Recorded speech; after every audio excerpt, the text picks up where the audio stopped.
Have you ever wondered how the land of the rose, England, came to be what it is today? Let's rewind to the very start, to the dawn of England. We're venturing into a time when mammoths roamed the land and the first humans were just beginning to make their mark. This was prehistoric England, a time of hunters and gatherers, long before the concept of a nation had even taken root. As centuries rolled on, the first semblance of civilization started to appear with the arrival of the Celts, around 500 BC. These tribes, originating from Central Europe, brought with them their rich culture, their intricate art, and a language that laid the foundation for the Celtic dialects we recognize today. The Celts lived in close-knit communities, cultivating the land and molding it into a place they called home. But the tranquility didn't last for long. In 43 AD, the mighty Romans, under Emperor Claudius, set foot on England's shores. This marked the beginning of nearly 4 centuries of Roman rule, an era that would leave an indelible mark on England's landscape and its people. The Romans introduced their advanced infrastructure, constructing roads, walls, and even the earliest versions of bathhouses. They brought with them Latin, the language of the educated and the elite, which would infuse itself into the local vernacular. Yet the Romans were more than just conquerors. They recognized the value of England's rich resources, its fertile lands, its minerals, and its strategic position. They invested in the development of towns, trade, and industry, effectively transforming this remote island into a thriving province of their vast empire. But as they say, all good things must come to an end. The Roman Empire, once invincible and impenetrable, started to crumble under its own weight. By the start of the 5th century, the Romans had retreated, leaving behind a legacy that had profoundly shaped England and its people. As the Roman Empire fell, a new era dawned upon England, an era of invasions and battles.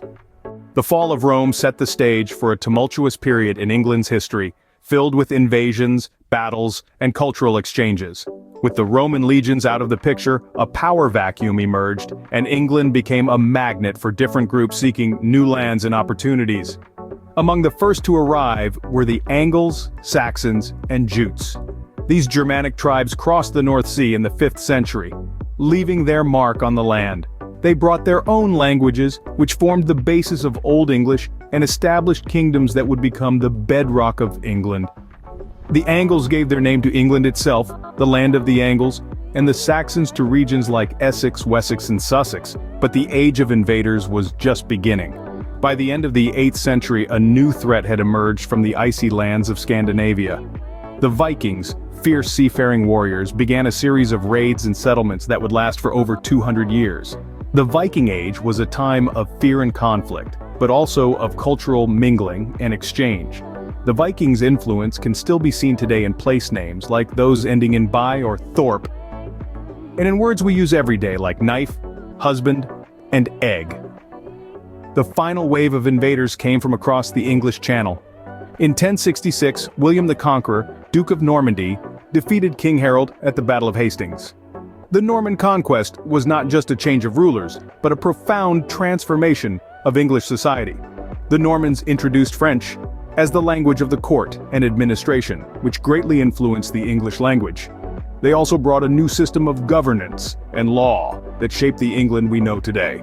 The Norman conquest marked the end of the Age of Invaders, paving the way for a period of relative stability and growth. After centuries of invasions and instability, England entered a period of growth and consolidation, known as the Middle Ages. This was a time when the country began to take on a shape and identity that we would recognize today. The Middle Ages saw the establishment of the Plantagenet dynasty, a royal bloodline that would rule England for over 300 years. Born from the tumultuous politics of the 12th century, the Plantagenets were marked by their fierce ambition and strong grip on power. They were the architects of a New England, shaping the nation with their laws, their castles, and their wars. One of the most significant events during this period was the signing of the Magna Carta in 1215. This historic document, presented by the barons to King John, was a groundbreaking step towards constitutional law. It placed the king under the law, not above it, and established principles that still influence legal systems around the world today. The Middle Ages also saw England embroiled in the Hundred Years' War, a series of conflicts with France that spanned from the 14th to the 15th century. It was a war that shaped the nation's military, political, and cultural identity. As the Middle Ages drew to a close, England was plunged into the Wars of the Roses, a dynastic conflict that tore the country apart. But from the ashes of this war rose a new dynasty, the Tudors. The Tudor period was a time of great change and even greater personalities. The reigns of Henry VIII and Elizabeth I brought religious upheaval, political intrigue, and cultural flowering. Henry VIII, famous for his 6 wives and the establishment of the Church of England, was a king of grandeur and excess. Elizabeth I, the Virgin Queen, presided over a golden age of exploration, literature, and the arts. The death of Elizabeth I marked the end of the Tudor era, bringing a Scottish king to the English throne and initiating the Stuart period. The Middle Ages in Tudor England were periods of profound change, laying the groundwork for the nation we know today. The Stuart period brought about significant changes to England, both politically and socially. It was an era marked by turbulence and transformation. Kicking off with the English Civil War, this was a time when the authority of the monarch was challenged like never before. The war pitted the royalists, loyal to King Charles I, against the parliamentarians in a struggle for political power. The result? A temporary overthrow of the monarchy and the establishment of the Commonwealth under Oliver Cromwell. However, the monarchy was not to be dismissed so easily. The Glorious Revolution of 1688 saw the peaceful ascension of William III and Mary II to the throne, marking a significant shift in England's political landscape. The Act of the Union in 1707 further solidified England's position, merging it with Scotland to form Great Britain. Then came the Industrial Revolution, a period of rapid industrial growth that dramatically altered every aspect of English society. It was a time of steam and steel, of innovation and invention. England was transformed from a primarily agricultural society to the world's leading industrial nation. During the Victorian era, England extended its reach across the globe, its empire expanding to include territories on every continent. Yet, this was also a period of social reform, with movements aimed at improving conditions for the working class. In the 20th century, England played pivotal roles in both world wars, enduring significant hardships, but also demonstrating remarkable resilience. The aftermath of these wars brought about decolonization, as nations under English rule sought and won their independence. The post-war period was not without its challenges. Economic struggles were rife, yet it was also a time of significant cultural shifts. Music, fashion, literature, England was a hotbed of creativity and innovation. From the swinging 60s to the punk movement of the 70s, England's cultural influence was felt worldwide. Post-war England saw decolonization, economic challenges, and cultural shifts, leading to the diverse and vibrant England we know today. England's history is a rich tapestry of invasions, revolutions, and cultural exchanges, all contributing to its unique identity. It's a story that is woven with the threads of time, each era leaving an indelible mark on the fabric of the nation. We journeyed together from the dawn of England, where ancient tribes and cultures first set foot on its fertile soil. We witnessed the rise of iconic monuments like Stonehenge, that still stand as silent witnesses to a bygone era.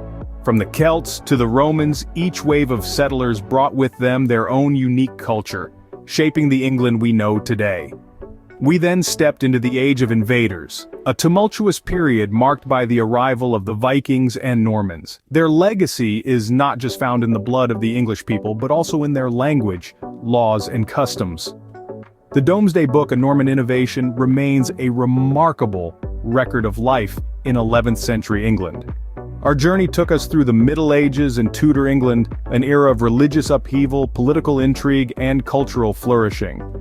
The English language evolved, the Church of England was established, and the arts blossomed under the patronage of monarchs like Elizabeth I. From the Stuarts to the modern era, we observed the transformation of England into a global power.